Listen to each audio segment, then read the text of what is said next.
Bismillah bihamdi. Assalamualaikum warahmatullahi wabarakatuh. Waalaikumsalam warahmatullahi wabarakatuh. Alhamdulillahil qail inna anzalnahu Qur'anan Arabiyyan la'allakum ta'qilun. Wassalatu wassalamu ala rasulihil karim al-qail inni absahu man nafaqa bid-dad baida anni min Quraish wa ala alihi wa ashabihi minhum Abu Bakrin al-qail allamul arabiyyah fa innaha juz'un min dinikum wa ala man ittaba'a dinahu ila yaumiddin amma ba'du. Apa kabar Ibu Bapak sekalian? Alhamdulillah. Baik, Pak Guru. Mudah-mudahan kita semua diberikan kesehatan oleh Allah Subhanahu wa taala sehingga kita bisa melaksanakan aktivitas baik, termasuk diantaranya hari ini kita akan melanjutkan kajian kita bahasa Arab Qur'ani yang sudah masuk ke pelajaran yang keempat dan bagiannya adalah ke Tanmiyatul Mufradat. Karena itu mari kita bersyukur kepada Allah Subhanahu wa taala atas perkenan dan izin untuk kita lanjutkan lagi kajian kita ini, sebuah kajian yang memberikan dasar-dasar pemahaman bahasa Arab. Setelah itu tentu kita juga menghajatkan doa dan keberkahan, doa rahmat dan keberkahan untuk Nabi kita, Nabi besar Muhammad Sallallahu Alaihi Wasallam, karena berkat beliaulah cahaya Islam, kebenaran itu bisa sampai kepada kita semua. Baik Ibu Bapak sekalian yang kami hormati, sebelum kita lanjutkan kajian kita lebih lanjut, mari kita awali dengan basmalah. Bismillahirrahmanirrahim. Ibu Bapak sekalian, diingat-ingat bahwa untuk memahami bahasa Arab Qur'ani, kita punya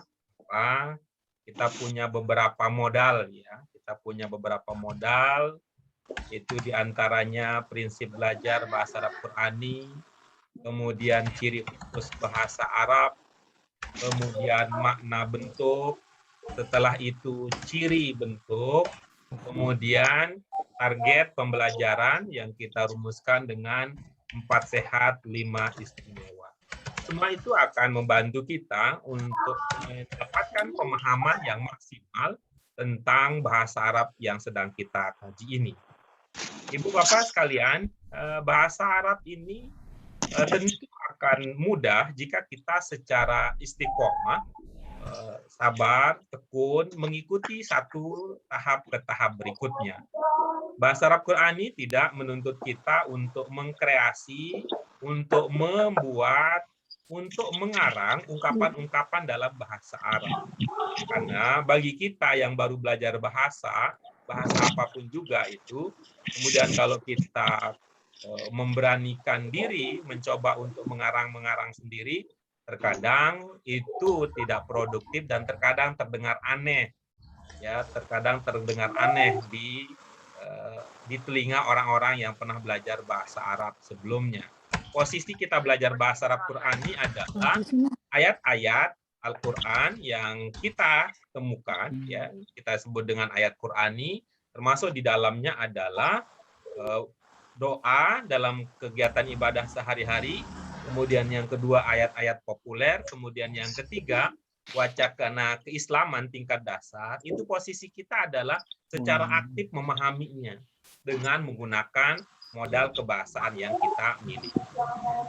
Baik Ibu Bapak sekalian, pada hari ini kita akan lanjutkan ke Tanmiyatul Mufradat ya.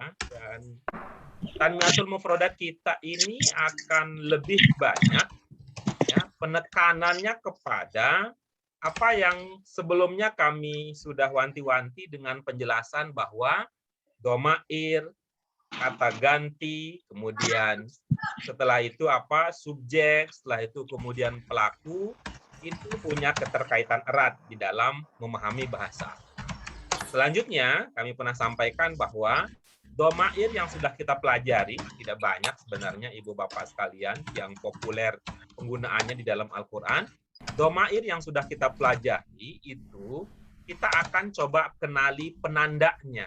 Ya, kita coba kenali penandanya di bentuk 1, kita coba kenali penandanya di bentuk 2, kemudian beberapa domair ada penandanya di bentuk 5. Jadi 1, 2, dan 5. Berbeda dengan bentuk 3, berbeda dengan bentuk 4, yang memang di dua bentuk ini tidak berkaitan langsung dengan apa yang kita sebut dengan domair, yang kita sebut dengan kata ganti, yang kita sebut dengan subjek, yang kita sebut dengan pelaku.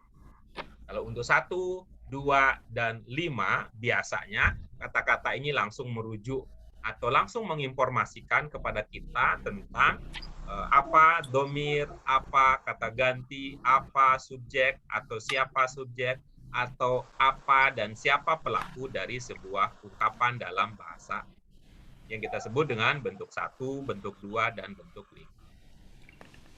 Kita lanjutkan sekarang. Taniyatul mufradat kita akan kita awali dari ungkapan hayya 'alas shalah. Apa Ibu Bapak sekalian? Hayya 'alas shalah. Baik. As-shalah itu terlihat dari ciri lahiriahnya. Bentuk berapa tadi as-shalah? Bentuk berapa? Ini dia. Kita ulang 3, lagi ya. Pak Guru. Ibu 3. Bapak sekalian, tolong perhatikan, cermati yang berikut ini sehingga kita bisa mengambil manfaat besar dari pelajaran kita.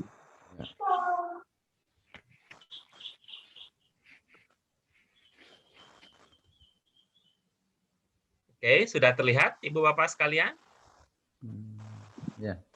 Bentuk berapa? Bentuk 3. Ya, apa itu bentuk 3? Kata kerja yang dibendakan. Kata kerja yang dibendakan. Ya, kata kerja yang dibendakan. Istilah Arabnya apa? Masdar. Masdar. Oke, bagus. Apa saja penanda-penanda yang bisa membantu kita untuk mengenali sebuah kata masuk dalam kategori bentuk 3? Alif lam. Alif lam, apalagi? Ada Kemudian sukun ada di tengah. sukun di tengah. Ya, apalagi? Lagi apa?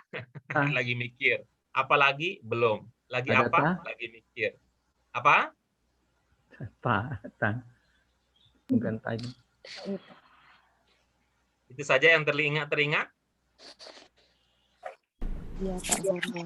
Ya, baik. Itu. Di antara yang pernah muncul di dalam kajian kita adalah, coba lihat kata sholah, huruf terakhirnya huruf apa? Ya, itu juga. Itu juga bisa menjadi penanda penguat bahwa itu masuk kategori bentuk 3. Walaupun Ibu Bapak sekalian, walaupun yang kita sebut dengan alif lam, yang kita sebut dengan ta marbutoh itu bisa juga muncul di bentuk 4, ya, bisa juga muncul di bentuk 4. Lalu bagaimana cara kita menyikapinya? Katakanlah bahwa alif lam itu mendekatkan kita ke bentuk 3 dan bentuk 4, tapi kepastiannya harus kita teliti lagi. Katakanlah kemudian tak marbutoh itu mendekatkan kita ke bentuk 3 atau bentuk 4. Untuk memastikannya, ya kita lihat lagi, kita teliti. Apakah kita harus selalu mengenali bentuk-bentuk tersebut? Ya, ada saatnya memang tidak perlu dikenali, ya, ada saatnya tidak. Tapi ada saatnya kita perlu mengenali bentuk-bentuk tersebut untuk apa? Untuk perbaikan pemahaman, untuk peningkatan kualitas. Sehingga kalau kualitas pemahaman kita semakin bagus, itu artinya penghayatan kita terhadap ayat Al-Quran juga akan semakin meningkat. Kemudian apakah harus setiap saat saya kenali Pak Guru? Itu ciri-ciri itu tidak juga, karena Ibu Bapak sebenarnya punya cara singkat. Bagaimana cara singkatnya? Lihat saja di buku. Di buku disebut sholat itu bentuk berapa, dia buku mengatakan 3, ya sudah terima saja begitu. Ya, terima saja dalam arti ya diingat. Ketika ada sebuah kata buku ini bentuk 1, terima saja, udah selesai. Ini bentuk 1. Nanti begitu ada saatnya kita butuh mengenali itu bentuk 1, ya kita sebut itu bentuk 1. Tahu dari mana? Tahu dari buku. Selesai begitu. Begitu ada kata diberitahu ini bentuk 2, terima saja itu. Itu bentuk 2. Sehingga nanti pada saat kita diskusi misalnya ada orang bertanya, "Ini Anda tahu ini bentuk 2 dari mana?" Dari buku saya tahu. Selesai persoalan. Tapi ada saatnya memang, ibu bapak sekalian, ada yang daya ingatnya itu nggak sebagus ibu bapak. Ada orang yang daya ingatnya itu memang tidak kuat. Sehingga untuk orang-orang seperti itu, apa yang bisa kita lakukan? Ya jangan langsung pasrah, jangan langsung menyerah. Tapi kita coba lihat ciri-ciri itu. Sehingga ketika kita mengingat ciri, satu kali kita mengingat ciri, itu bisa membantu kita untuk mengenali beberapa kata. Atau paling tidak, pengenalan kita terhadap ciri akan memudahkan kita untuk menerima ketika buku kita mengatakan ini bentuk 1, ini bentuk 2, ini bentuk 3, ini bentuk 4, dan ini bentuk 5. Baik, begitu dia Ibu Bapak sekalian. Bagaimana contohnya? Yang terima aja ya. Contohnya adalah ini. Coba lihat bentuk satunya apa? Ya, terima aja. Sholat bentuk 1. Udah selesai ceritanya. Kemudian bentuk 2-nya apa? Yusolli. Ya sudah, kita terima yusolli itu bentuk 2. Bentuk 3-nya apa? Sholat. Sudah, kita terima. Sholat adalah bentuk 3. Kemudian bentuk 5-nya apa? Sholli. Sudah selesai cerita. Sudah selesai cerita bahwa soli itu adalah bentuk 5. 5. Tapi kan nggak ada ciri yang saya biasa kenal, Pak Guru. Ya, memang karena ini dia istimewa. Ini anak istimewa dia. Baratnya. Kalau pakai ciri umum nggak masuk cerita. Ya, tapi ini jarang muncul. Umumnya namanya juga ciri-ciri kan. Namanya juga ciri-ciri bahwa kalau mendung itu mencirikan hujan. Tapi apakah selamanya begitu? Tidak. Enggak, kan ada kalanya, nggak ada ciri-cirinya tiba-tiba aja ber gitu. Masih panas juga iya, nggak ada mendung, nggak ada petir, langsung aja turun hujan. Kira-kira kayak soli. Ya sudah kita terima bahwa soli itu adalah bentuk 5. Baik, mari kita baca sekali lagi tasrifnya. Bentuk 1, Sholat. 2, Sholli. ya, 3, Sholli. ya, bagus. Itu dia, Ibu Bapak sekalian. Sekarang kita tingkatkan pemahaman kita. Apa maknanya kata-kata ini? Makna dasarnya? Sembahyang. Sholat, sembahyang, apalagi? Sholat. Sholat, sembahyang, apalagi? Sudah, itu saja. Mau pakai sholat atau mau pakai sembahyang? Sembahyang barangkali. Oke, baik. Atau yang lebih populer di kita, boleh juga kan? Sudah sholat belum? Sudah sembahyang belum? Kita pakai sholat ya. Kita pakai sholat. Berarti kata sholat, karena lebih dekat ya. Berarti sholat maknanya apa? Ini bentuk 1. Sholat. Ya, Sedang sholat. ya, kalau Akan sholat, Sholat itu sholat. Itu nggak pakai telah, nggak pakai sedang kan? Kalau soli, iya, gitu ya. Kita tingkatkan lagi, Ibu Bapak sekalian. Itu tuh langkah awalnya. Kita sudah mengenal makna, kita sudah kenal bentuk, sekarang kita tingkatkan lagi pemahamannya dengan cara menginformasikan siapa yang melakukan sholat berdasarkan ilmu yang sudah kita pelajari. Apa? Berarti makna lengkapnya sholat. apa sih itu? Sholat. Apa mananya? Sholat. Setelah sholat. Ditingkatkan lagi, Bu. Tingkatkan lagi. Kita sudah maju nih. Pelajaran sudah maju. Tidak berhenti di tempat. Tingkatkan lagi. Apa maknanya? Dia sholat? telah sholat. Dia telah sholat. Sholat. Dia telah sembahyang. Sembahyang. Oke, bagus. Sholat. Berikutnya, yusolli. Dia sedang sholat. sembahyang. Sedang Ya. sembahyang. Lagi Yang sembahyang. Yusolli. Dia sembahyang. Sholat. Nggak pakai dia Tetap ya. sholat. Ya, Nggak sembah. pakai dia. Gitu. Nggak Sembahyang. pakai juga telah, sedang, dan sedang. Gitu ya. Kemudian yang kelima, sholli. Sembahyanglah. Sembahyanglah. Sholatlah atau Sembahyanglah. Sholatlah dia. Enggak pakai dia. Pakai dia. Sembahyanglah. Sembahyanglah. Sholatlah. sholatlah. Sholatlah. Sholatlah aja. Sholatlah kamu atau sholatlah kalian gitu. Sholatlah kamu. Ya, bagus. Ini kamu apa kalian? Boleh kamu, boleh kalian. Kamu Kalau boleh kalau kalian, rame, boleh kamu. Boleh kalian. Apakah kamu dan kalian persis sama? Tidak, Pak. Jamak sama Beda. tunggal. Beda. Apa bedanya kamu dan kalian? Kalian Tunggal, banyak. tunggal, Kalian kalian banyak. jamak. Kalian jamak. Coba kita lihat ya. Oh, Kalau tunggal. bahasa Arab nggak boleh begitu ya. Dalam arti apa? Ada saatnya kita harus tegas itu. Ini laki apa perempuan? Almarhum apa almarhumah? Tegas bahasa Arab. Nggak boleh. Ini almarhum apa almarhumah? Aluminium. Enggak bisa. Aluminium. Almarhum atau almarhumah. Aluminium. Begitu juga. kan kalau nggak jelas itu aluminium habis operasi. Kemudian ini, soli. Apakah ada penanda banyak dia? Tidak, Pak. Masjid. Oke. Kalau tidak berarti bukan kalian, gitu ya. Kamu. Kalau tidak berarti bukan kalian.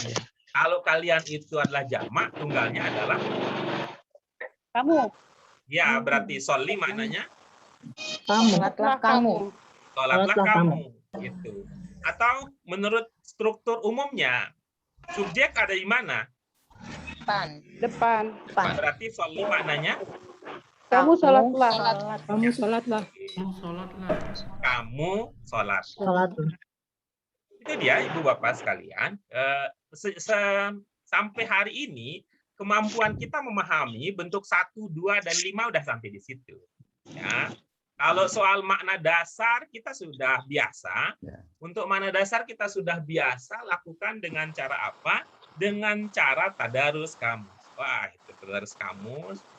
Tetapi itu kalau tidak pakai ilmu, tidak dibahas itu biasanya kita belum punya sisi apa yang harus kita perhatikan lebih dari situ.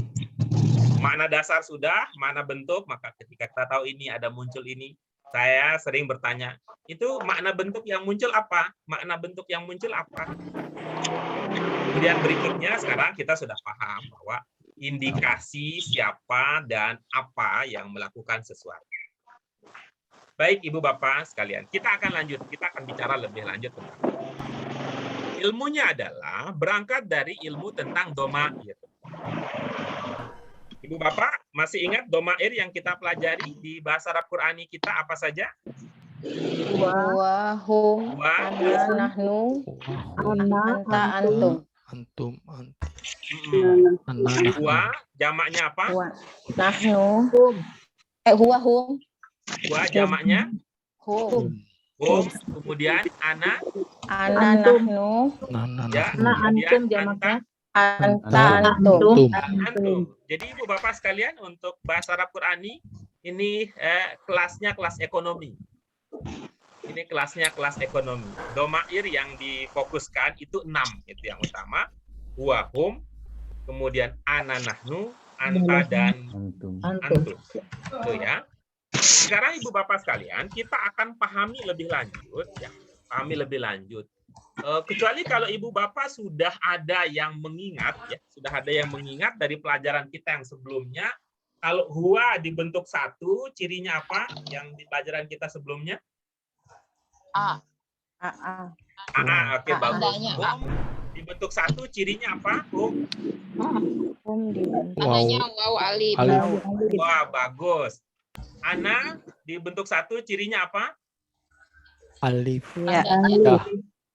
Wah, bagus. Kalau ada yang bisa jawab pertanyaan ini keren, karena saya sendiri belum pernah menjelaskan di kelas ini, tapi ada yang bisa menjawabnya keren, mantap, gitu ya. Nahnu dibentuk 1, cirinya apa? Nun. Oke, bagus, keren, gitu ya. Kemudian anta dibentuk 1, cirinya apa? Mim. Oke, keren. Kalau ada yang bisa jawab. Saya sendiri belum Bentuk pernah 1, menjelaskannya bukan dibentuk 1. ini. Kalau antum dibentuk 1, cirinya apa? Tum. Nah, ini baru nih. Kalau ini ada yang nggak ingat, ini baru nggak keren. Gitu ya. Karena sudah pernah kita pelajari. Prinsipnya, saya sering mengatakan Ibu Bapak sekalian, prinsipnya, kalau belum pernah belajar, tidak harus tahu. Tapi kalau sudah pernah belajar, mohon itu diingat-ingat supaya kita kompak. Ya. Untuk bentuk 1, hanya beberapa saja yang cirinya sudah kita pelajari. Alhamdulillah kalau Ibu Bapak ada yang sudah lebih pintar lebih dahulu daripada teman-teman yang ada di kelas ini. Insya Allah nanti kita akan menyusul. Sehingga kita bisa pada satu titik yang sama, pemahaman dan ilmu kita seragam. Sekarang kita ke bentuk 2. Tuh, ada beberapa domair yang kita sudah kenal cirinya kalau di bentuk 2. Misalnya kalau huwa cirinya apa? Iya, betul. Ya, Ya, oke, bagus. Ya. Kalau jamaknya, jamak huwa, Waw Ada sama nun, nun. ada waw alif, ada Wow. Ini wow. luar biasa Nun. nih. Jawabannya melampaui yang kita prediksi. Tadi pertanyaannya huwa jamaknya apa? Ibu Bapak sudah lari meroket, sudah lebih cepat. Huwa jamaknya apa? Jamaknya Iya. home. Oh, Nah, home. itu dia. Baru kita mau bertanya. Home di bentuk 2 cirinya apa? Oh, ada Hum ada dibentuk wow, kedua, ada nun. Ya. Guys, Kemudian bagus. ada yang waw teringat, alif. ada juga yang terlupakan. Berikutnya, Ana di bentuk 1 cirinya apa? Ada Hamzah. Hamzah. Ya, keren. Kalau ada yang bisa jawab ini Ya. semakin keren. Saya belum pernah menjelaskan itu. Saya belum menjelaskan Bentuk itu. satu, bentuk Bapak dua yang itu sudah salah tahu. satu di bentuk Yang sudah kita pelajari adalah Ana di bentuk 2. Oke. Yang sudah kita pelajari adalah ciri Ana di bentuk 2. Apa cirinya? Hamzah. Hamzah. Hamzah. Hamzah. Itu baru kompak. Iya. ya, Hamzah. Kalau ada orang yang bisa di kelas kita ini yang bisa jawab ciri Ana di bentuk 1 bisa dijawab, itu artinya dia telah melampaui batas-batas pelajaran kita. Itu artinya orang rajin, orang pintar yang lebih jauh pelajarannya. Karena yang kita sudah pelajari adalah bentuk 2 untuk Ana, sedangkan bentuk 1-nya belum, gitu ya. Kita lanjutkan berikutnya. Kalau nahnu di bentuk 2. Nah, nu dibentuk 2. Nah, Na'budu. Bagus. Alhamdulillah ada yang ingat. Berikutnya, kalau anta dibentuk 2. Ya, oke, bagus karena kita sudah mempelajari. Anta jamaknya apa? Antum. antum. Ya, apa? Jadi antum dibentuk 2? Aman waunun. Ya, bagus. Itu dia Ibu Bapak sekalian. Nah, sekarang itu kalau itu sudah kita pahami, itu akan membantu kita untuk tiap kali kita membaca sebuah kata yang masuk kategori bentuk 1 dan bentuk 2, di dalam benak kita itu ada informasi siapa ya, gitu. Di dalam benak kita akan ada informasi siapa ya, dia apa saya apa kamu apa kalian apa kita. Itu akan ada informasi dengan apa? Dengan memperhatikan penanda-penanda tadi. Ya, ada juga kemudian tanda tadi sekaligus menjadi domir dalam bentuk singkatnya. Bagaimana cara kita memahami Ibu Bapak sekalian? Ini tetap modalnya adalah ciri khusus bahasa Arab yang pertama. Apa itu? Jadi dari Huruf tiga huruf dasar. Huruf Ya, dasar. 3 huruf dasar. Dasar. Nah, kemudian ilmunya, kalau ada yang di luar dari 3 huruf dasar itu, maka ya untuk 1, 2, dan 5, yang di luar dari 3 huruf dasar itu bisa jadi menginformasikan kita tentang siapanya.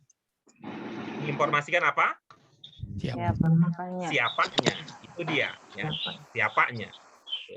Tetap ilmunya adalah 3 huruf dasar. Kalau ada di luar 3 huruf dasar, bisa jadi dia menginformasikan kepada kita siapa yang melakukannya. Kemudian, di luar 3 huruf dasar tersebut, kalau dia ada di kiri, itu menginformasikan kita bahwa dia itu bentuk 1. Ya, kalau kiri kan, karena sudah terjadi. Sebaliknya, kalau di luar 3 huruf dasar itu ada di muka, ada di depan, itu juga menginformasikan di samping siapanya, juga menginformasikan bahwa dia adalah bentuk 2. Bisa diikuti Ibu Bapak cara memanfaatkan ciri khusus bahasa Arab? Insya Allah. Oke, mantap. Kita lanjut. Nah, sekarang kita akan lihat ya. Shola untuk dia, huwa. Yusolli juga untuk dia, huwa. Soli untuk anta, kamu. Nah, kita akan mempelajari sekarang, Ibu Bapak sekalian, kita akan mempelajari bagaimana kalau bukan dia, di shola, Yang sholat telah sholat. Bagaimana kalau bukan dia yang sedang sholat? Dan bagaimana kalau bukan kamu yang diperintahkan untuk sholat? Paham posisi kita, Ibu Bapak sekalian, yang akan kita pelajari berikut ini? Insya Allah paham. Ya, baik ya. Saya tidak ingin buru-buru menjelaskan ini kepada Ibu Bapak sekalian dengan harapan bahwa nanti kita nggak usah ulang-ulang terus ini pelajaran. Ya, kita nggak usah ulang-ulang terus ini pelajaran karena ini akan sering muncul, tetapi saya tidak ingin buru-buru supaya sekali kita belajar, harapannya pemahamannya bisa kita pakai seterusnya. Ya, siapa tahu di antara Ibu Bapak di sini ada yang channel favoritnya adalah SCTV. Apa tuh Pak hubungannya? SCTV apa? Satu apa Pak Nurmansyah? Satu untuk semua. Untuk Nah, semua. begitu. Oh, begitu. Satu untuk semua. Gitu. Kalau habis itu, kalau itu bisa satu untuk semua, pindahlah ke RCTI. RCTI, oke. Oke. Baik, mari kita perhatikan Ibu Bapak sekalian. Oke. Untuk bentuk satu, perhatikan yang di sebelah kiri warna merah. Yang sebelah mana? Kiri. Kiri. Ya, Kiri. yang warna apa? Merah. Merah. Oke, bagus. Itu jadi, ini kita sebut saja sebagai dua versi. Dua versi apa? Dua versi domir. Ya, ada di sebelah kanan, ada di sebelah kiri. Ya, jadi sebelah kiri ini, gitu, itu menjadi penanda, kita anggap sebagai penanda, atau sekaligus nanti bisa jadi domir untuk yang sebelah kanan. Yang menjadi tantangan untuk kita sebenarnya adalah bagaimana untuk mengingatnya. Saya ingin mengatakan bahwa bahasa Arab ini bahasa Arab yang mudah. Ada logika yang bisa kita nalar. Ada nalar yang bisa kita manfaatkan untuk memahaminya. Nanti tapi kalau Ibu Bapak ada kesulitan untuk memahaminya, mari kita diskusikan bersama. Misal kita mulai ya, huwa penandanya apa kalau huwa? Dibentuk satu Pak ya? Ya, kita sedang bicara bentuk satu sekarang. Kalau huwa apa? Sholat. Gitu ya. Sholat. Ya. Ada yang sulit untuk dimengerti? Mengerti bahwa huwa itu ditandai dengan AA. Tidak ada huruf tambahan. Tidak ada huruf tambahan untuk bentuk satu yang domirnya huwa. Ada yang sulit untuk dimengerti itu? Berarti tidak ada huruf, tidak ada tambahan. Ya. Bisa diterima bahwa untuk Bisa. huwa tidak ada huruf Huruf tambahan. tambahan itu artinya pokok sebagai penandanya. Bisa? Bisa. Oke, bagus ya. Kalau Ibu Bapak tidak usah memaksakan diri untuk paham jika untuk mengatakan paham, kalau Ibu Bapak tidak paham, nggak apa-apa. Kita akan siap untuk membantu Ibu Bapak memahami mengapa kira-kira, walaupun ini kan jawabannya pertanyaan yang prediktif sifatnya, karena bahasa itu kan kesepakatan. Gitu. Bahasa itu kesepakatan, tapi kita coba kira-kira apa yang melatar belakangi sehingga orang Arab sepakatnya begitu, atau bukan jawaban mengapa begitu, tapi kita bagaimana supaya mengingat demikian jadi penanda.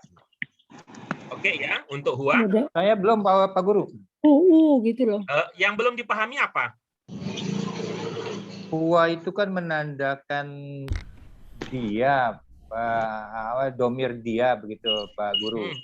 Ya. Di kata sholat itu menunjukkan dianya itu pada apanya Pak Guru? Bunyi awalnya apa Pak? Fathah. Bunyi aja. Huruf nggak usah dulu nih. Bunyinya. Yang domirnya ya Pak Guru ya? Bunyinya. Bunyi awalnya apa? Sholat. Sholat Pak. Bunyinya Pak. Hurufnya nggak usah disertakan. Bunyi. Oh bunyinya A. Ya. Bunyi akhirnya apa?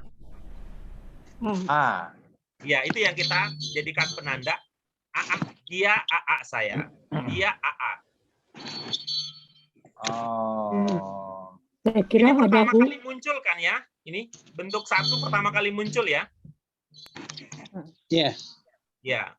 Kalau Ibu Bapak ada misalnya menemukan sebuah rumah yang pertama kali muncul pertama kali berdiri di sebuah kampung, itu perlu dikasih nomor nggak rumah itu? Atu-atunya gitu. Nggak perlu. Nggak perlu ya, kira-kira begitulah sholah ini. Dia muncul pertama kali, nggak perlu dikasih tanda. Dia langsung dikenali bahwa itu rumah dia, gitu ya. Bahwa dia rumah dia. Tapi ya, AA rasanya. Oke ya, untuk dua. Berikutnya, untuk hum, penandanya apa di bentuk satu? Waw alif. Waw sama alif. Apa itu sulit untuk diingat, untuk dipahami? Ingat yang Kalau sulit. hum itu penandanya waw alif. Ya. Oh, alif. Kalau ada yang mengalami kesulitan, kita bantu untuk memudahkannya. Tapi Pak Guru itu sollau atau sollu Pak Guru? Tergantung Bapak lihat barisnya, Pak. Oh, Soal bunyi nggak usah terlalu dipikirkan, oke, Pak. iya. Iya, Gitu, kita mah bahasa Arab Qur'ani mah enak Setuju. saja, Pak. setuju aja lah. Beda Wow. dengan Arab reguler. Bapak harus mikirin itu. Kalau Arab Qur'ani mah udah selesai itu barisnya. Kalau barisnya di atas, lam baris atas bacanya la. Nah, Tapi kalau domah nanti bacanya lu gitu. Oke ya, jadi itu tidak menjadi persoalan besar karena sudah selesai. Yang penting bahwa kalau ada wawu alif, ya ada wawu alif di ujung di sebelah kiri itu untuk bentuk satu menandakan bahwa domirnya adalah Hum. Oke, oke, Ya. Itu. ya. oke, bagus ya. Saya tidak memaksakan ibu bapak untuk oke kalau belum oke.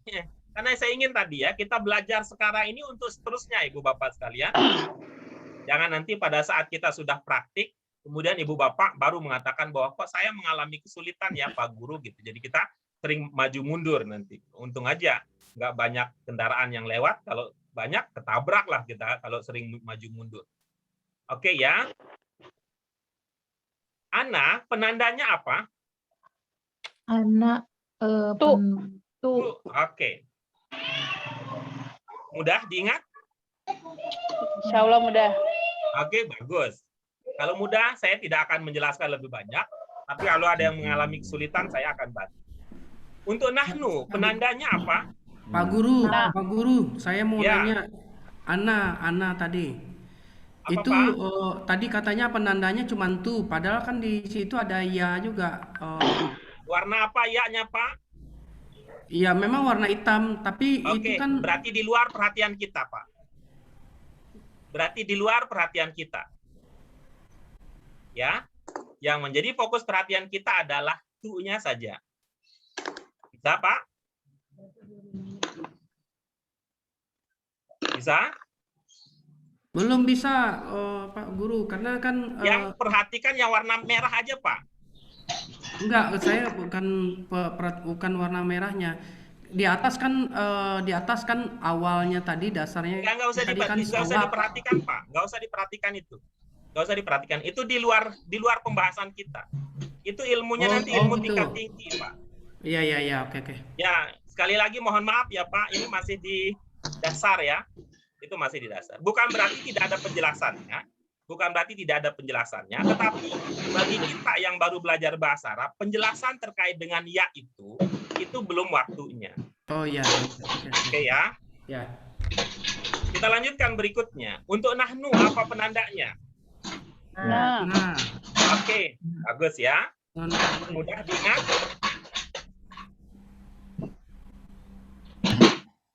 Oke. Berikutnya. Untuk anta, apa penandanya? Oke, bagus ya.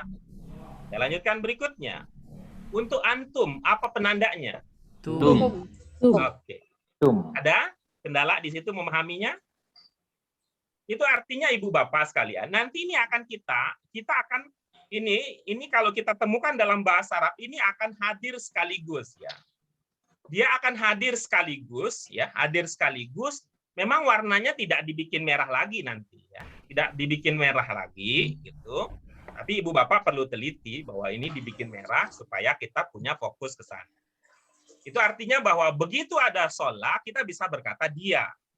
begitu ada sollau, ada wawu alif, kita bisa berkata apa? Ya, Pak?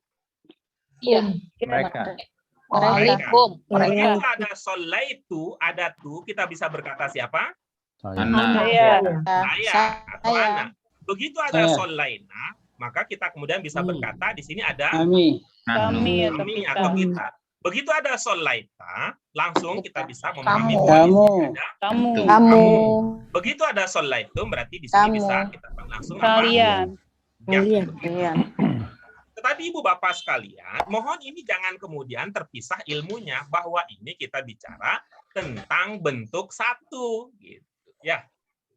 Bentuk berapa? Satu. Ya, yaitu yang menunjukkan perbuatan di masa lampau. Lampau. Ya. Gitu ya. Itu artinya nanti bahwa kalau ada ta, tapi itu bukan tidak bergabung dengan bentuk satu, jangan dipahami itu bermakna kamu, kira-kira begitu. Ya. Begitu nanti ada tum, ya, begitu ada tum misalnya, ini sebuah prediktif saja misalnya, tapi itu tidak bergabung dengan bentuk satu, maka itu tidak dipahami kalian. Ada pertanyaan terkait dengan itu? Ada Pak Ustadz, Pak Guru? Ya, gimana? Saya sering dengar nih Pak Guru, imam sholat sering menyebut